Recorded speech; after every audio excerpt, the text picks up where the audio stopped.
Je sais qu'il a un emploi du temps chargé. Monsieur le Président de la Fédération française de cyclistes, Monsieur Michel Callot. Michel, c'est un honneur de vous saluer évidemment. Il a participé au circuit de Saône-et-Loire également. C'était en tant que coureur il y a quelques années.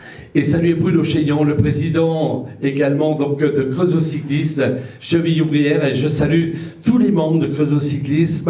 J'adresserai mes remerciements à toute l'équipe de la Bernard Thévenet, qui sont présents dans la salle ce soir.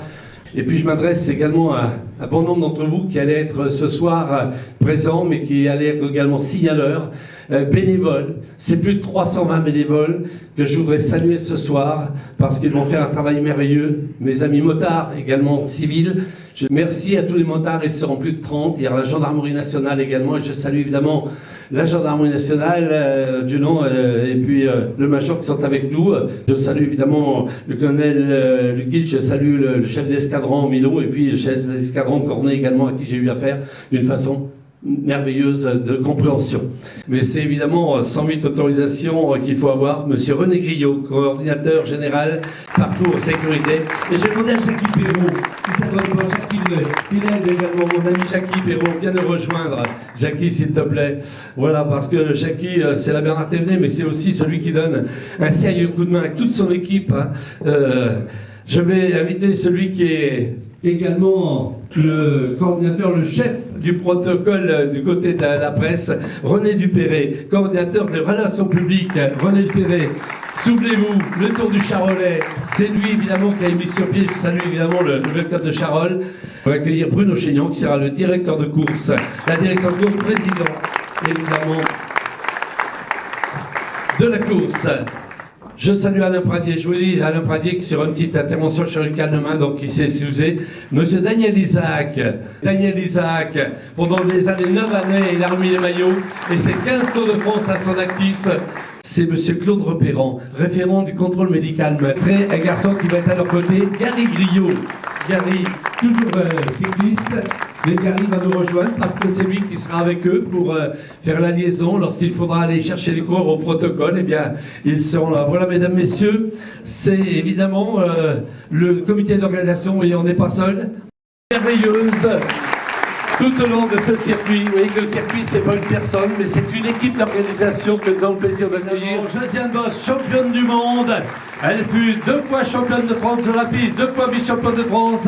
Elle a trusté les victoires, elle est bourguignonne. Voilà, vainqueur d'étape sur les routes du Tour de France.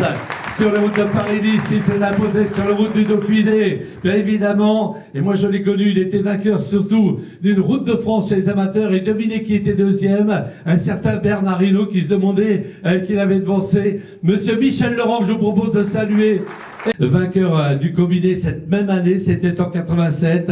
Vainqueur également, faut pas l'oublier, sur les routes de Giro par 4 fois. Elle s'est imposée sur la Vuelta, sur les routes de Paris-Nice. Bien évidemment, 3e du Tour, on accueille Jeff Jean-François Bernard, mesdames et messieurs. 3e du Tour de France.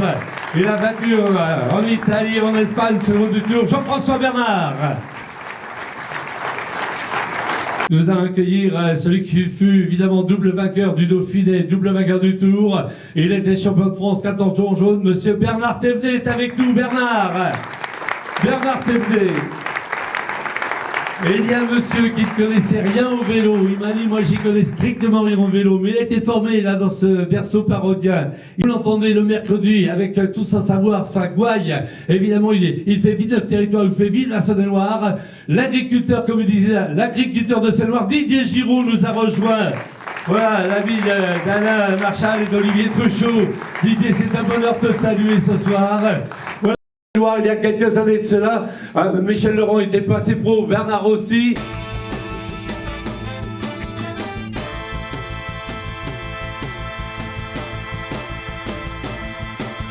Le circuit de Saône-et-Loire a une place particulière également. Ah oui, parce que ça fait partie justement de ce patrimoine sportif, patrimoine immatériel comme on dit, et on est très heureux que le circuit de Saône-et-Loire revienne. Enfin, c'est une belle initiative que je salue, bien entendu, et ceux qui ont travaillé avec vous sur ce circuit de Saône-et-Loire. Ça fait partie de notre histoire. Michel Bertin, bien entendu, a été l'initiateur, et c'est bien que, à la fois en hommage à Michel Bertin, mais aussi à tout ce que représente le circuit de Saône-et-Loire comme étant une épreuve sportive que je considère moi majeures au niveau départemental reviennent ici au Creusot. Donc c'est vraiment un grand plaisir. Lorsque Gérard Desbouis, qui fut le speaker de toutes ces dernières années, m'a annoncé son projet de relancer le circuit de Saône-et-Loire, j'ai pas hésité, et lui non plus. On a tout de suite convenu qu'il fallait absolument prévoir une arrivée à Chardonnay. Le financement est entièrement dû à l'association Vélos.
On a la chance à Paray-le-Monial d'avoir une dynamique dans le monde du sport, puisqu'on a environ une trentaine de clubs sportifs et qui s'investissent pleinement, qui apportent de la vie à la ville et de l'enthousiasme autour des terrains de sport. Que représente pour vous le renouveau du circuit de Saône-et-Loire, cette épreuve phare du cyclisme français pour vous à Paray-le-Monial? Alors c'était une manifestation qui avait toute sa place dans notre département et également dans notre secteur.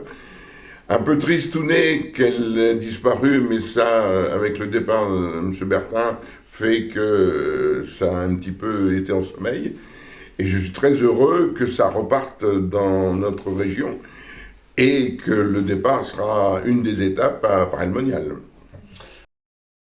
Monsieur le maire, merci de nous recevoir quelques instants pour évoquer la ville de Charolles, une ville d'histoire, bien évidemment, ville de gastronomie et ville de sport également et de cyclisme. Je suis très heureux de vous accueillir pour vous présenter en quelques mots la ville de Charolles, qui est une très vieille ville qui date, sa création remonte à l'an 900 et qui a traversé les siècles en se développant bien sûr avec la race charolaise, mais pas que.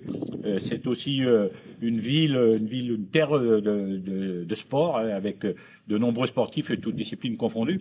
Et le vélo a quand même une place prépondérante avec un club sportif qui fonctionne bien, avec le Tour du Charolais qui existe depuis 45 ans. L'épreuve de cette année va se dérouler le 6 avril. Charolles était une terre de vélo. Il ne faut pas oublier que le premier club de Bernard Thévenet, c'était le club de Charolles. Cet été, nous avons accueilli le premier tour d'avenir féminin qui était une belle réussite. Et puis, donc, de pouvoir accueillir une étape du circuit de Saône-et-Loire nous rend très, très heureux.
D'abord, merci à vous de vous intéresser à la ville d'Autun. Vous savez, Autun et le cyclisme, finalement, c'est une grande histoire d'amour puisque nos destins sont quasi intimement liés. Et Autun a toujours été une terre de cyclisme et de cyclistes.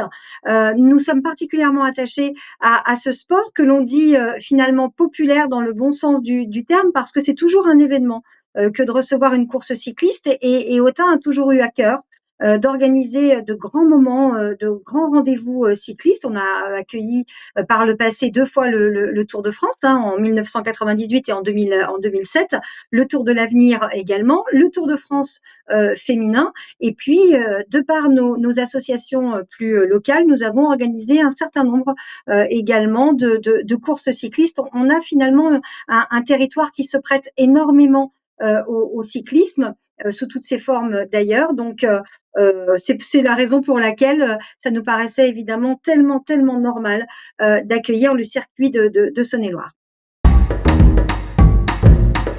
Il y a différentes façons de parler de cyclisme au Creusot, et je sais que vous êtes attaché à cette fédération des clubs. Au-delà des clubs, et grâce aux clubs, aujourd'hui au Creusot, on a réussi aussi à mettre en place dans les écoles aussi de l'apprentissage du vélo, avec en tête de gondole, j'allais dire, le Creusot Cyclisme, le club phare dont on parlait tout à l'heure, monsieur le maire. Donc oui, le vélo a une grande importance dans notre ville, et ce depuis longtemps, et vous le savez. C'est vraiment un point important pour le Creusot et les Creusotins. Une arrivée du circuit de Saône-et-Loire, c'est aussi un grand moment, mais c'est aussi beaucoup de travail.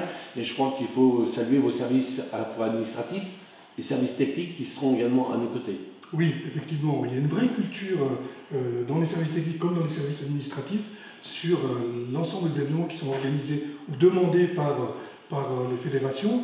Et on a la chance au Creusot d'avoir cette culture qui nous facilite en quelque sorte la mise en place et l'organisation de grands événements comme le circuit de Saône-et-Loire, et effectivement il faut les remercier.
Tout d'abord, c'est une très bonne nouvelle, puisqu'on a vraiment une découverte de ce territoire, traversé 108 communes sur cette épreuve, qui en effet permet d'avoir une belle cartographie de ce département. Et puis, je trouve que cette épreuve, finalement, complète l'aspect amour du vélo de ce territoire, avec un départ du Tour de France qui aura lieu cette année au mois de juillet. On a eu le Paris-Nice au printemps. Et je trouve que cette épreuve, effectivement, donne un rayonnement différent, mais complémentaire dans cet amour du vélo par rapport à ce territoire.